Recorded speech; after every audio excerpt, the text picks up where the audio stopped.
First job that we need to look at doing before we do anything is try and see if we can get this car to turn over. What we want to do is we want to turn this car over manually. We don't want to turn it by the key, not yet anyway, because, well, we don't know how bad the cylinders are. And after 25 years, degrading oil or even condensation reacts with the bare metal, leaving the cylinder walls to rust, just like the fuel tank.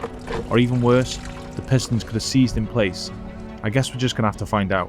They might be okay, but if we try and turn the key and they are bad, we could destroy the engine probably. So it's probably best that we do it manually. So first we'll need to remove all 6 spark plugs, and by doing that, we'll allow the pistons to move more freely.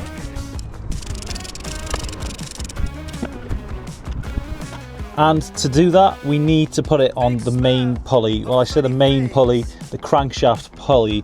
To do this, we need to use a ratchet and a socket that fits just on that pulley that you can see right here. And if you haven't subscribed to this channel yet, with this being such a big moment, maybe now is the time to press that subscribe button and maybe like the video too, if you like it, that is. Anyway, let's turn this engine over. I'm gonna say a 15 first guess. Bigger, first guess wrong.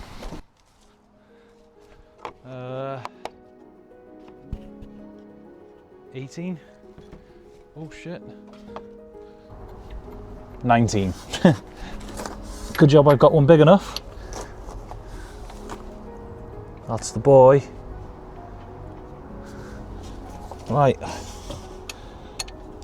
Need to go clockwise. Should be that way. We need to go clockwise. There we go.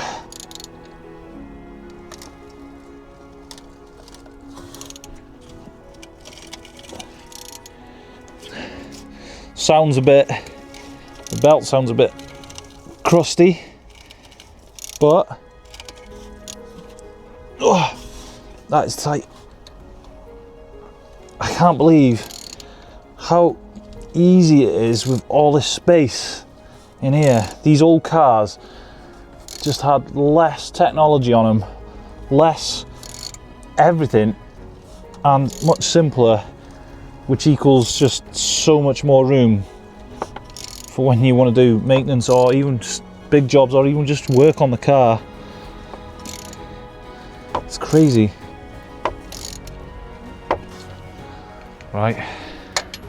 If that engine was, when we turned it over manually, if it was to scratch or make any noises coming from where we took the spark plugs, or wouldn't move at all, meaning it would have been seized, we'd have been in big trouble. You're talking probably a new engine, possibly, if there was corrosion in there. But that is actually turning over perfectly. I can't hear any scratches, no nothing. So, oh, I'm absolutely buzzing. That means we could get this car on the road so much quicker than I originally thought. So I'm really determined now to get this engine running in this video, or by the end of this video at least. But there's still a lot of things that is going to stand in my way. I've never ever removed the drive belts on a Sierra before, and I've heard that can be kind of complicated from my father-in-law's best friend, which is a mechanic, so that's definitely going to be a challenge. And to get that water pump off, I think we're going to need to take them off. So let's just do what we always do. Let's tackle it, let's get them off. We first need to remove the top serpentine belts, which run from the water pump to the air conditioning unit. To release the tension on the belts, we need to first loosen off the 2 bolts that you can see here, allowing the AC compressor to slide towards the engine and release the belts. Voila. The alternator is held into place with 1 bolt at the rear. Knew I could do it in the end. And the second bolt is sitting at the front on a sliding bracket that releases the tension at the front. Then you can remove the belt. And just look how crusty that water pump is. It's definitely seen better days. And like I said at the start of the video, I said we had a lot more problems. And one of those problems, and I don't know if you've noticed yet, now we all know obviously the water pump has failed because, well, that's pretty obvious. But when I was doing the serpentine belts, I don't know if you noticed on the alternator where I took the bolt off, I don't know if you can see that, but there is a lot of crusty old oil. That means somewhere we've got quite a big oil leak, and you can see that oil leak all down the engine.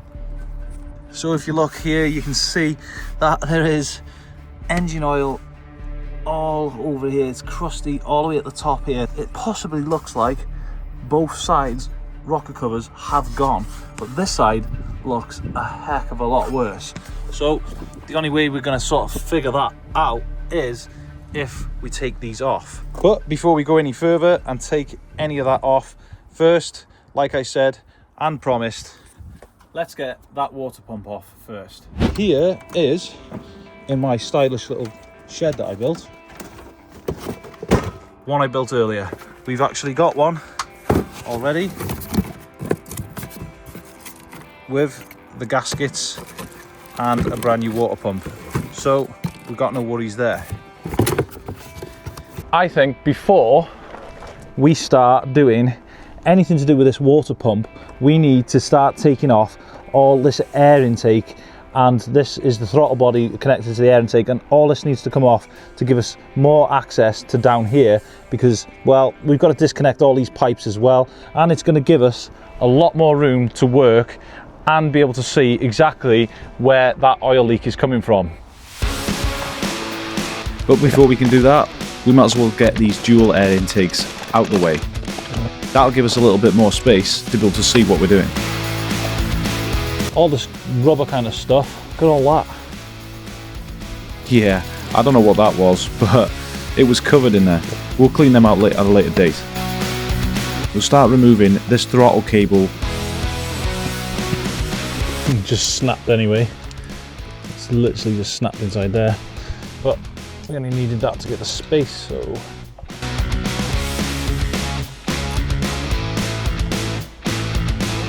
Right, let's just do that.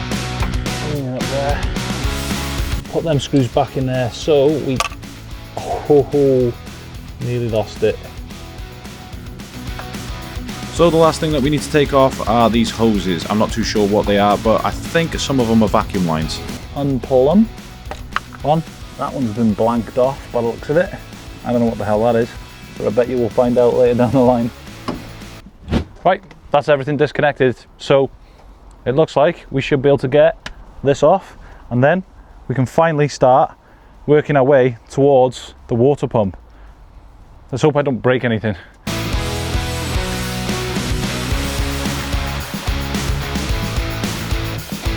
Found quite an important thing, and I found it off camera, but this is the valve to release the high pressure in the fuel rail, which is right there.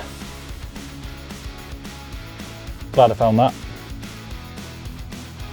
Now this part was super stiff to get off, so I just had to use this wooden block and a hammer, and off it came. And that's it, it's free. Those gaskets are definitely going to need changing, and it's probably going to need a good clean out too. If you've got any ideas on how to clean these things, put a comment in the comment section below. I could really do with the help.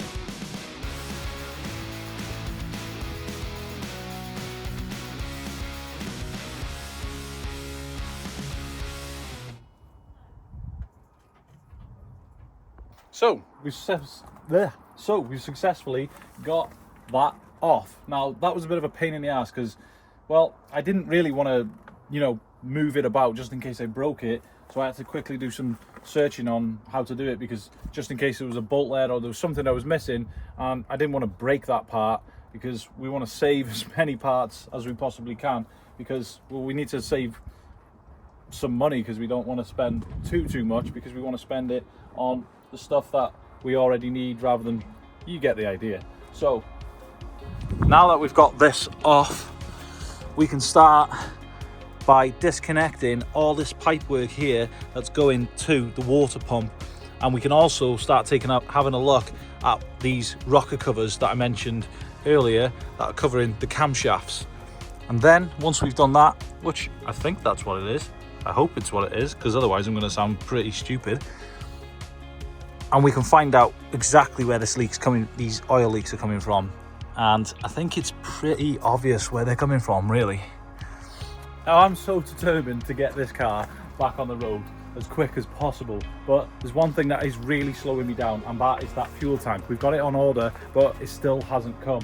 So there's not a lot we can do about that, but at the minute we can still carry on with the engine because, well, we've still got to get the fuel, not the fuel pump, we've got to get the water pump off and all the pipes and put the new one back on. And we still got to find where that oil leak is, or should I say oil leaks, because it looks like there's more than one oil leak. But the more and more we strip off this car, you can see that we're getting more and more space. I mean, there was already a lot of space in this engine bay, but we've got a lot more room. We can see the entire engine. It's crazy. Like, you know, in these newer cars, you know, you probably couldn't even put your pinky finger down there. There's just no room at all. But there's loads of room. It's great to work on, to be honest with you. So let's focus on getting that water pump off. That's the next most important thing. Checking the old gasket and seeing exactly where it failed. Hopefully there is no other damage to the water pump or to the engine itself, the actual block. Hopefully it's just the gasket that is gone, fingers crossed. So let's not waste any time, let's get this water pump straight off. Now, little did I know how much of a pain these pipes were actually going to be. Some of them were just so rusted that it weren't even turning the screw. But I managed to get off the majority of them. But the last two, I just couldn't get them off. I was even contemplating cutting the pipes, which I really didn't want to do. But sometimes you just have to do those things.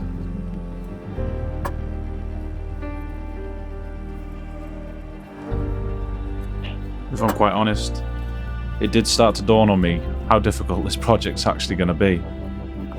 But I'm not going to let that stop me. I'm going to slowly pick away at this project, and we'll get it done, one way or another.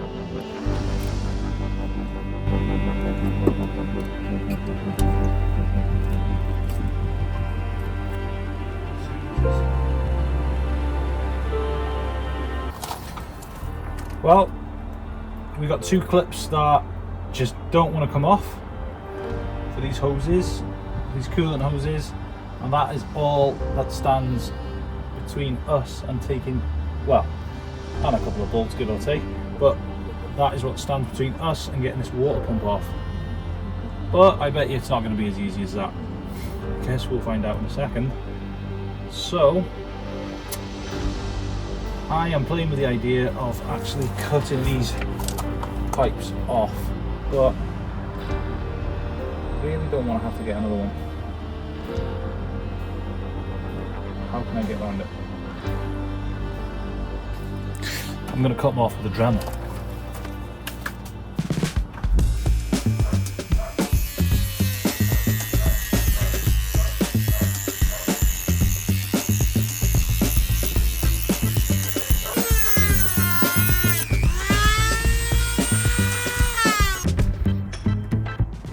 I think there's still fluid in there. Ew.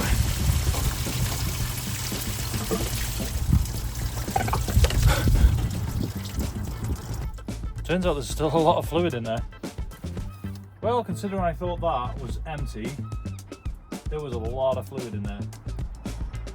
It's a good job we haven't had the drive done, otherwise that would have been all over the place. Kind of glad we got this drive now.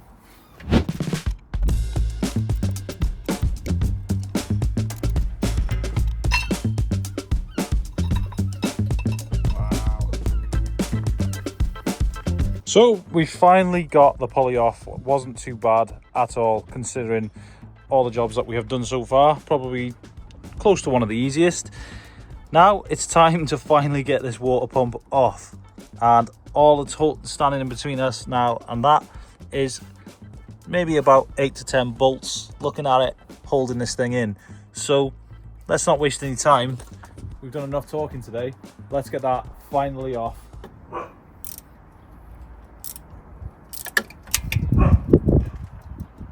Holy crap. That's one snapped.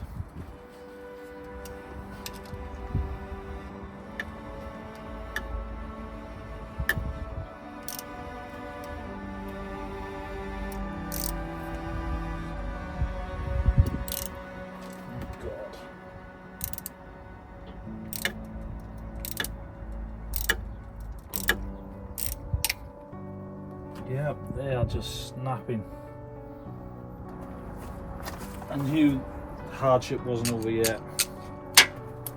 So, the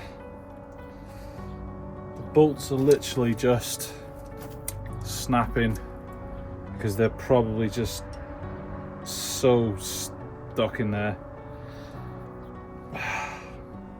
Can't tell you how much of a pain in the ass that is. I don't know whether I should carry on and take them out like that, because, well,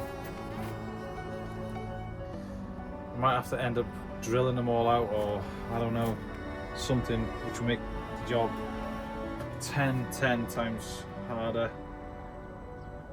Maybe I'll try one more, but yeah.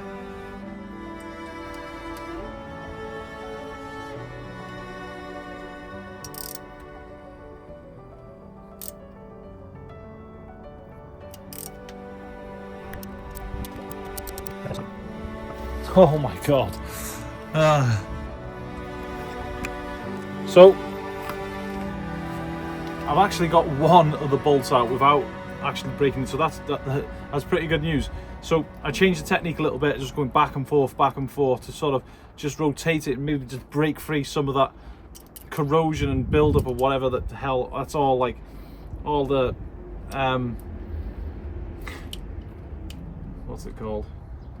All the coolant that was inside there, that's probably just got inside there and into the screws, into the what's it called on the screws.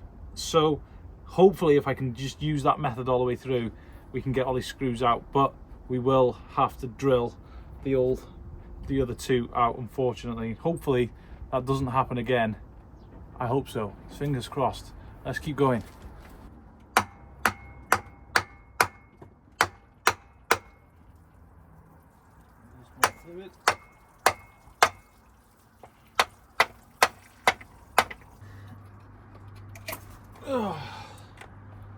Wow, that is not looking the best. Okay, so oh my god, just when I thought we had problems before, we got a lot of rusty bolts to still break off as well. There's 1, 2, 3, 4, 5, 6 bolts that just did not want to come out, and we're going to find a way how to get them bolts out. Now, I'm sorry to leave you hanging like this, guys, but unfortunately I know we didn't get this engine back up and running, and like anything, there was so many different problems that I've run into in this video, and I'm trying to post more frequently every Sunday, once a week, instead of posting randomly or every 2 weeks. I want to do a video every 2 weeks, every 1 week for you guys, to keep you up to date on what we're doing on the car. So I hope you've enjoyed this video. Please subscribe to the channel if you're enjoying it, and I'll see you guys in the next video.